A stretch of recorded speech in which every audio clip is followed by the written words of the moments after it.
আসসালামু আলাইকুম।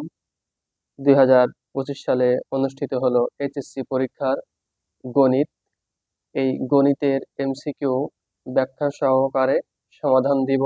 তোমরা দেখতে থাকো যে কিভাবে ব্যাখ্যা সহ বিশ্লেষণ উত্তর তোমাদেরকে দিচ্ছি। খেয়াল করো। 1 নম্বর, কোন সেটের শক্তি সেটের উপাদান সংখ্যা 128 হলে ওই সেটের উপাদান সংখ্যা কত? এটা যখন চাই তখন 2n ইকুয়াল এই 128 2n। এবার এখানেও আমরা 2 বেস বানাবো। এবার এই 2 কে কয়বার গুণ করলে 128 হবে? আমরা জানি 2 কে 7 বার গুণ করলে 128 হয়। এই 2 আর এই 2 চলে গেল।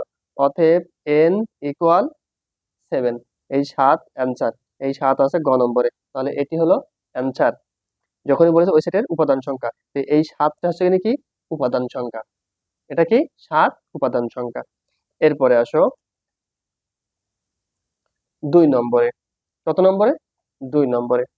2 নম্বর বলছে 2x minus 1 equal 1 minus 2x by x এর সমাধান সেট কোনটি? এর সমাধান সেট কোনটি চেয়েছে। তাহলে এর সমাধান সেট যখন চেয়েছে তখন খেয়াল করো 2x minus 1 equal 1 minus 2x by x. খেয়াল করো এখানে যখন কোনো কিছু নেই, এবার নিচে 1 আছে। 1 থাকার পরে এবার আর গুণন হবে। তাহলে 2x এর সাথে x গুণ করলে 2x স্কোয়ার মাইনাস এক্স এর সাথে 1 গুণ করলে x ইকুয়াল 1 এর সাথে 1 গুণ করলে 1 আর এই মাইনাস 1 এর সাথে 2x গুণ করলে 2x। এটি। এরপরে খেয়াল করো এই 2x স্কোয়ার আর এই মাইনাস 2x আছে, এই পাশে নিয়ে আসলে প্লাস 2x আর এই মাইনাস x এখানে আর এই 1 এই পাশে যোগ আকারে আছে, এখানে আসলে মাইনাস 1 হবে ইকুয়াল 0। এরপরে খেয়াল করো এটা উৎপাদক বিশ্লেষণের ইয়েতে চলে এসেছে। তাহলে এবার এই দুইটা থেকে কমন নিব আর এই দুইটা থেকে কমন নিব। তাহলে এখানে উভয়ের ভিতরে 2 মিল আছে। তাহলে 2 আর x 2x কমন যায়, গেলে এখানে কি থাকলো x প্লাস এখানে যেহেতু 2x কমন নিয়েছি তাহলে এখানে 1 আর এখানে মাইনাস 1 কমন নিব। নিলে এই x এখানে বসলো আর এই মাইনাস আর এই মাইনাসে প্লাস হলো। 1 এর সাথে 1 ভাগ করলে 1 এ আসে, 1 ইকুয়াল এই 0 এখানে বসালাম। এরপরে খেয়াল করো এই দুইটা কমন থেকে একটা নিয়ে নিব, এক্স প্লাস 1 ইকুয়াল 0 আর এই 2x মাইনাস 1 এখানে রেখে দিলাম ইকুয়াল 0। এরপরে x ইকুয়াল এখানে প্লাস আছে এপাশে গেলে মাইনাস 1। এরপরে এখানে x ইকুয়াল এখানে মাইনাস 1 আছে এপাশে গেলে প্লাস আর এই 2 এখানে গুণাকার আছে নিচে গেলে ভাগ হবে। তাহলে x এর মান কি পেলাম? -1 আর হাফ। তাহলে এবার দেখবো উত্তরে কোথায় -1 এবং হাফ আছে। তাহলে খেয়াল করো এই যে ক নম্বরে -1 ইকুয়াল হাফ। সরি, এই যে খ নম্বর অ্যান্সার হবে এটা, খ নম্বর -1 ইকুয়াল হাফ, এটি উত্তর। এরপর আসো 3 নম্বর। এরপর খেয়াল করো 3 নম্বর, প্রথম n সংখ্যক স্বাভাবিক জোড় সংখ্যার সমষ্টি কত চেয়েছে। তাহলে প্রথম n সংখ্যক স্বাভাবিক সংখ্যার সমষ্টি যখন চাবে তখন সূত্র আসে n ইন্টু n প্লাস 1, এটি সূত্র। n এর সাথে n গুণ করলে n স্কোয়ার প্লাস n এর সাথে 1 গুণ করলে n হবে। তাহলে এটি অ্যান্সার। এরপরে খেয়াল করো তাহলে n স্কোয়ার প্লাস n কোথায় উত্তর আছে, এই যে গ নম্বরে n স্কোয়ার প্লাস n, এটাই উত্তর। এরপরে আসো যে খেয়াল করো এখানে এখানে একটা চিত্র দেওয়া আছে। কি আছে? একটা চিত্র দেওয়া আছে, একটা বৃত্ত দেওয়া আছে, বৃত্তের ভিতরে একটা বর্গ আছে। তাহলে যখন বৃত্তের এই বিন্দু থেকে এই বিন্দুতে স্পর্শ করে তখন কি বলা হয়? এটাকে ব্যাস বলা হয়। আর এটা বৃত্তের কেন্দ্র। তাহলে যখন কেন্দ্র ভেদ করে যাচ্ছে তখন এটা ব্যাস হচ্ছে, আর এই কেন্দ্র থেকে এই পর্যন্তকে বলা হয় ব্যাসার্ধ। এবার খেয়াল করো যে এখানে 14 ও 15 নম্বর প্রশ্নের উত্তর নির্ণয় করতে বলেছে এই উদ্দীপকের উপর নির্ভর করে।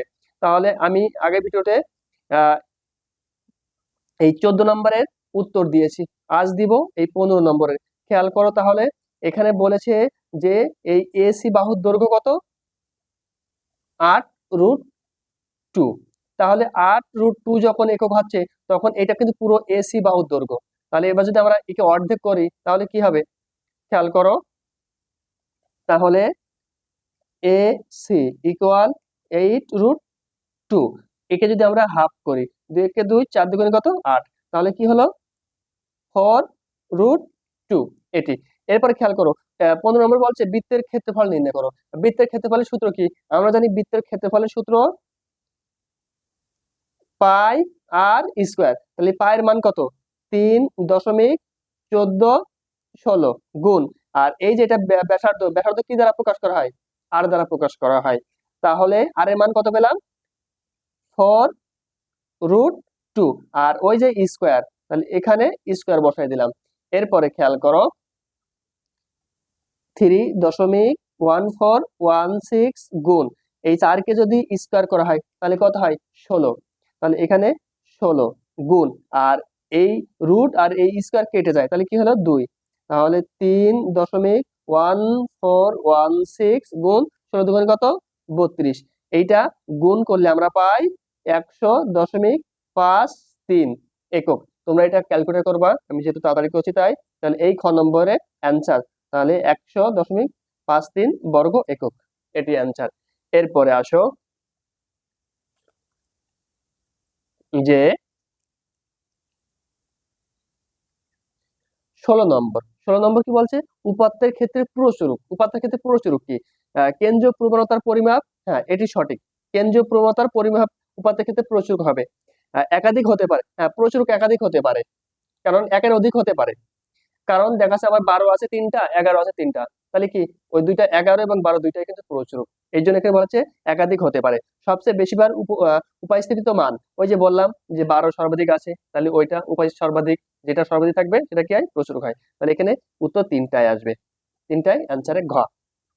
এরপরে খেয়াল করো যে 17 নম্বর কি বলছে? 3 sin square theta minus 4 cos square theta equal 0 হলে tan থিটা ইকুয়াল কত? কি বলেছে? যে tan থিটার মান চেয়েছে। কার মান চাচ্ছে? tan থিটার মান। তাহলে খেয়াল করো এটি 3 sin square theta minus 4 cos square theta equal 0। এরপরে খেয়াল করো 3 sin square theta equal minus 4 cos square theta, ওই পাশে গেলে প্লাস হয়ে যায়, তাহলে 4 cos স্কোয়ার থিটা। এই সাইন স্কোয়ার থিটা আর এই cos স্কোয়ার থিটা এই পাশে নিয়ে আসলাম, cos স্কোয়ার থিটা ইকুয়াল এই 4 এখানে থাকলো, আর এই 3 যেহেতু এখানে গুণ আকারে আছে এই পাশে আসলে ভাগ হলো। এরপর খেয়াল করো sine theta by cos theta equal 4/3 root. এই স্কোয়ারের জন্য কি করলাম? রুট করে নিলাম। তাহলে স্কোয়ারের জন্য যখন রুট করে নিলাম, তাহলে sine theta by cos theta এর সূত্র আছে, এটা ইকুয়াল কি? tan theta. tan theta equal, এবার আমরা যদি 4 কে রুট করি তাহলে কি পাই? 2 পাই। আর যেহেতু 3 মৌলিক সংখ্যা, তাহলে এই 3 আবার রুট পাবে, তাহলে 2/√3। তাহলে আমরা দেখবো tan থিটার মান চাইছিল আমাদের, কি চাইছিল? যে tan থিটার মান কত, tan থিটা ইকুয়াল কত। তাহলে tan থিটা ইকুয়াল আমরা কি পেলাম? 2/√3। তাহলে এই 2/√3 কোথায় অ্যান্সার আছে? এই যে ঘ নম্বর অ্যান্সার আছে, তাহলে এটি উত্তর। এরপরে খেয়াল করো যে 18 নম্বর কি বলছে? স্বাভাবিক লগারিদমের ভিত্তি কত ধরা হয়? স্বাভাবিক লগারিদমের ভিত্তি কত ধরা হয়? এটা হচ্ছে কিনে মুখস্থ তোমরা মনে রাখবা। স্বাভাবিক লগারিদমের ভিত্তি ধরা হয় 2.7128। এটি। এরপরে আসো 20 নম্বর। 20 নম্বরে নিচের সারণীর ভিত্তিতে 20 ও 21 নম্বর প্রশ্নের উত্তর দিতে বলেছে। এখানে বলছে প্রচুরক কত? তাহলে প্রচুরক যখন চেয়েছে তখন সূত্র আছে। প্রচুরকের কি আছে? সূত্র আছে। প্রচুরকের সূত্র কিভাবে খেয়াল করো, আমি আগে এটি একটু সাজায় নিচ্ছি।